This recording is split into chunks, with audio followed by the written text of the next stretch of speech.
Hello, James here, and we're heading up to Scotland after coming back from France yesterday. Well, it's actually just me heading back up to Scotland again, and the reason for that is the family is deciding to stay in London that little bit longer, and also because we booked the flight and there was no reason for them to sit in the car for roughly about, according to a better route planner, 7.5 hours in the car with me. So I decided to go up the M40 through M6, even though I decided against going this route on the way back. But because today's Sunday, there should be a lot less traffic, so it should make this trip a little bit easier than coming down.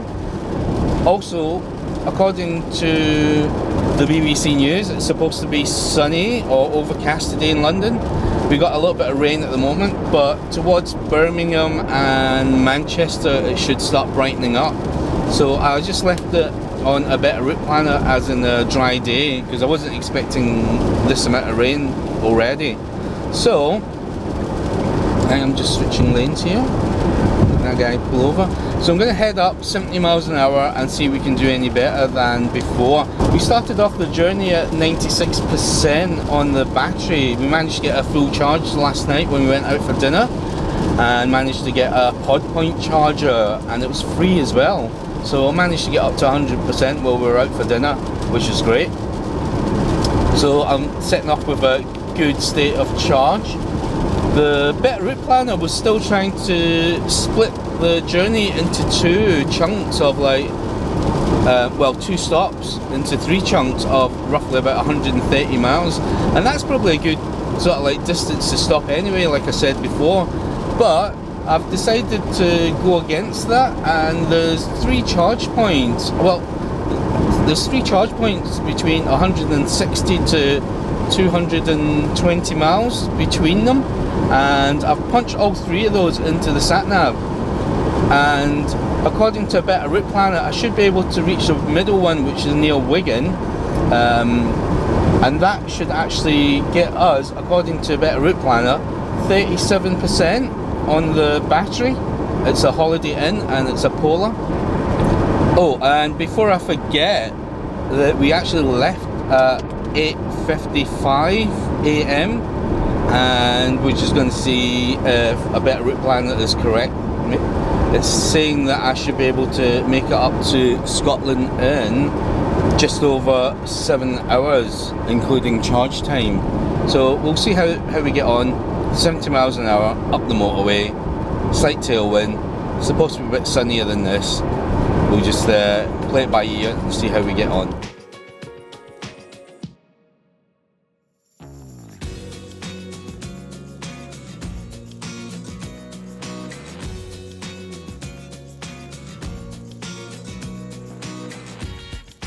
So we're coming off here at Wigan. I was going to stop at the Polar charge point in Preston, but the car's already done 195 miles and there's 58 to go. There's plenty enough to get to Preston on sort of like the amount of energy that we've got left.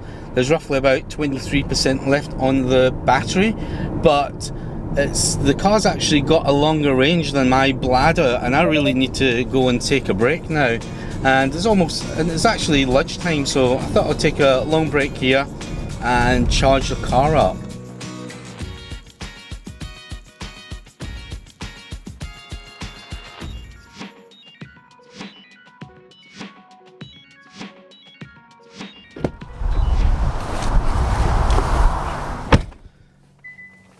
Right, okay, we're charging, and I had to do a little dance there just to make sure that I don't wee my pants. So we're charging at 34 kilowatts, not the fastest of speeds. Maybe my little rain dance there didn't actually help matters. So we're just going to go in, have a break anyway, and come back in roughly about half an hour, see where we are.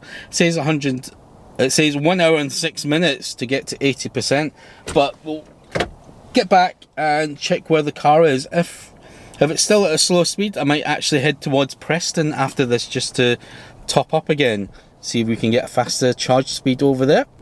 Okay, so just ordered some food and a coffee here in the Holiday Inn. I think it's Holiday Inn, and just basically just chilling out.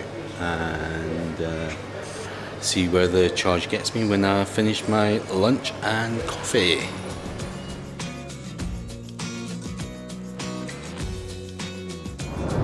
So I've been charging for about 55 minutes roughly there, and I got up to 71%.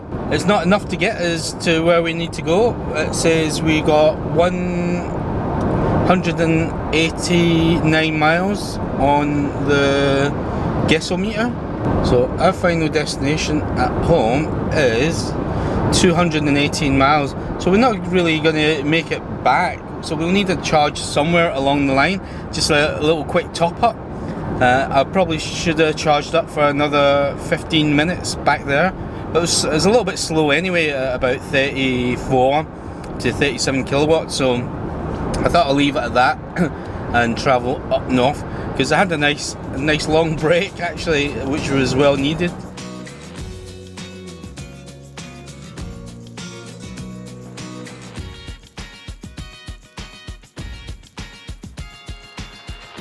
So I'm coming off at Burton Services, Burton Kendall, and just need a little top up. I need to get up to 25% anyway. And the other reason I need to stop is I'm getting a little bit tired as well. So falling asleep at the wheel is not good. We could probably blame it on the big lunch and just fatigue from driving and getting up early this morning.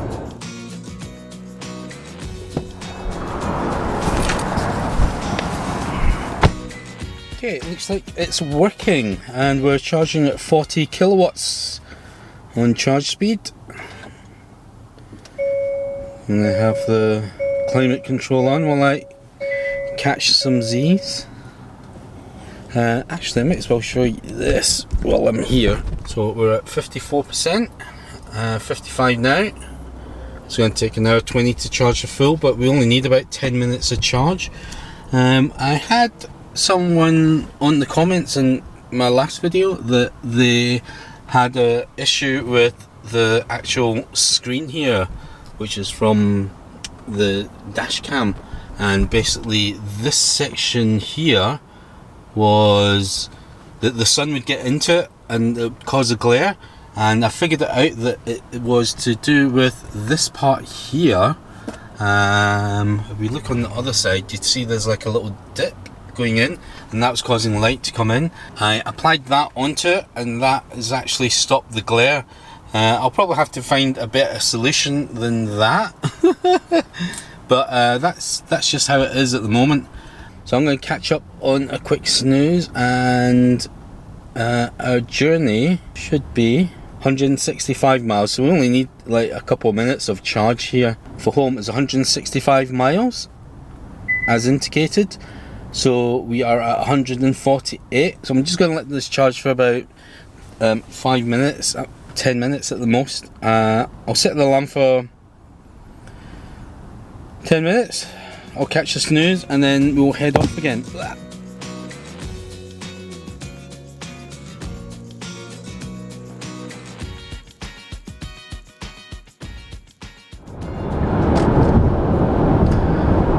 So that little 15-minute break at Ecotricity was just really to rest my eyes, and we just needed a little bit more of a top up just to make sure that we make it to our final destination. I got a suspicion that we didn't actually need it because the sat-nav is actually taking us the long way around, so there's an extra 25 miles added onto the final destination stop of 161. So if we go here, so it's 160 miles left to go before we get to the house, and it's 173 miles left on the gasometer. But every little bit helps. It's going to make a trip going at 70 miles an hour a little bit easier. Oh, and before anyone asks, I've had the aircon on all this time as well. I've not actually, throughout the whole trip, it's been left on auto, and the AC's either been on or the heater's been on during this whole trip from Scotland down to France, and on the return trip as well. And the reason why I'm telling you the aircon's been on for the entire trip from Scotland to France and back again is because in my last video when I was just doing 60 miles an hour on the A roads, people were saying, oh, that's not a practical motorway speed, and they were saying, oh, I bet if it was raining and you had the aircon on, you won't even be able to get 100 miles out of the car, but in the heavy rain.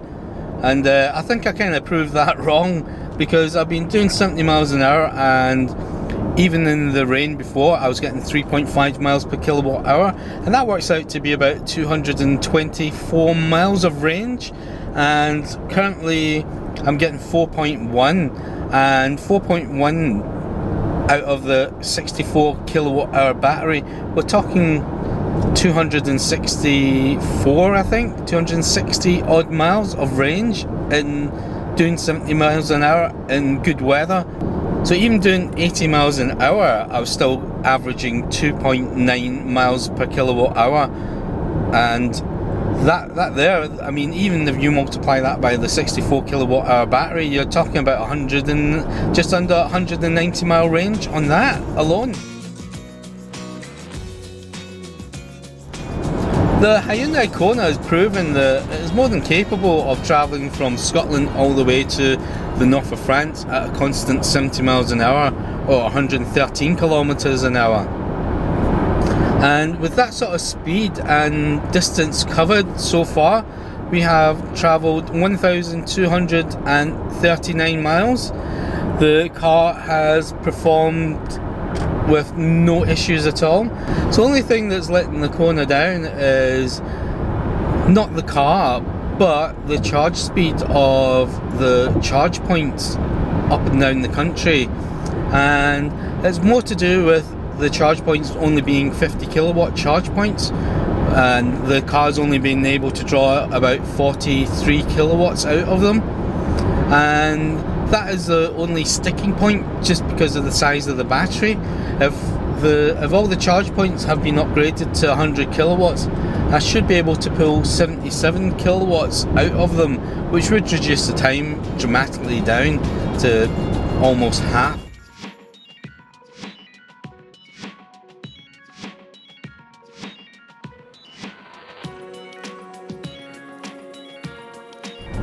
So you might have noticed we've taken a little bit of a detour. We're heading over to Edinburgh. The guessometer say we've got 41 miles left, and it's going to be 27 miles to the airport. Hello? You're still 40 minutes away? Yeah, 5:40. Okay, we'll get a taxi. Boys want to go home. Alright, okay then. Okay.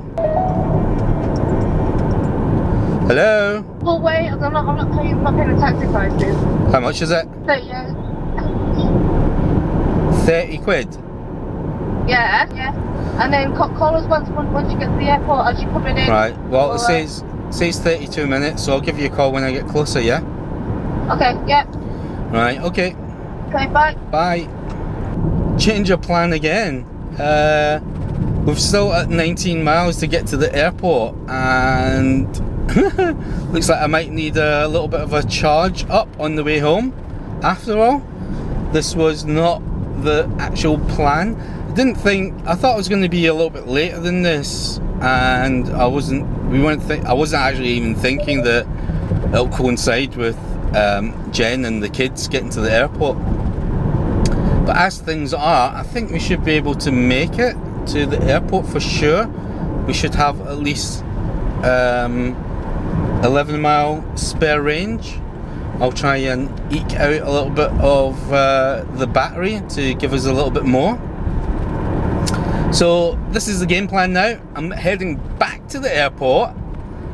Well, not back to the airport, I'm heading to the airport again, and we're going to pick the Jen and the kids up, and depending on what the state of charge is, we'll just hit a rapid charge point for 5 minutes and then head off after that. I can do the charging at home, because we're the airport, Edinburgh Airport, is basically about 7 to 10 miles from our house, so it's going to be cutting it really fine.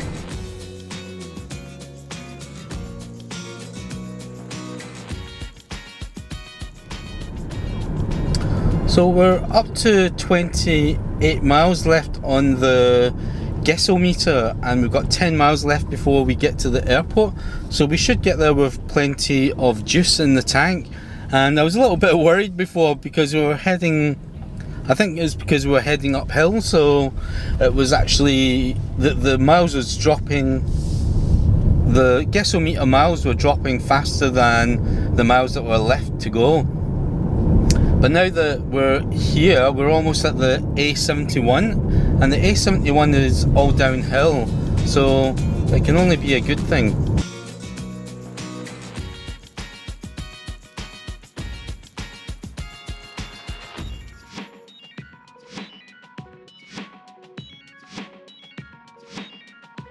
After picking up Jen and the boys at the airport, bit of a palaver really. The sat-nav took me to the back of the airport for some reason. That was the postcode from Google. By the time I picked up Jen and the boys and got back here, we are actually at about 4% on the battery. There we have it, 4%. And if we click on here, it says we have 8 miles left. So on today's trip, we should have clocked 400 miles from Langley to Livingston. But because we had that detour to pick up Jen and the boys at the airport, we ended up going 426 miles, including coming to the rapid charge point here. End up with 4% and 8 miles left in the gasometer. So we covered 1,396 miles throughout the week, going from Scotland to the north of France, travelling around France and then coming back up to Scotland. And the efficiency of the car is 4.1 miles per kilowatt hour. So if we do some quick calculation here, 1,396 miles divided by 4.1 equals 340 kilowatts of juice. So that's how much energy that we consumed from Scotland to France and back, and that's including going at 70 miles an hour most of the way on the motorway. Obviously when we were travelling around France we were doing much lower speeds. So the overall trip cost us £37 to cover 1,396 miles, and I think that's pretty good going, seeing that we got quite a lot of free charging. We did have to pay for everything on motorway prices, so this trip would have cost £102 at 30 pence a kilowatt if we were paying the premium motorway prices. But we didn't, we only paid £37, and for a trip to France, if you exclude the toll road prices or excess toll roads that I've paid for, and Jen and the kids and my flight as well, the flight cost, I think the flight cost was about £300 because we weren't expecting to have the Kona before then, like I said. But discounting all that, if we were just to, as a family, going from Scotland to France and back again for under £40, you can't say fairer than that. So with a little bit of research and getting these cards, as well as using the two apps, I was able to travel from Scotland to France and back again without any real major issues. And it's only going to get better, because one day it's just going to be all contactless, and it makes total sense to do that, because who wants to be hunting around for apps and things? Even with the trip that I did this week of 1,396 miles, it was fairly easy. It was pretty easy going all together. There wasn't any point where I thought, oh, this is too slow, or I don't think the car's going to make it. The car performed 101%, and I can't ask for more than that. So I'm really pleased with this car. I'd like to say thank you for joining me on this epic trip, and if you like this video, please hit the like and subscribe button, and I'll see you guys next time.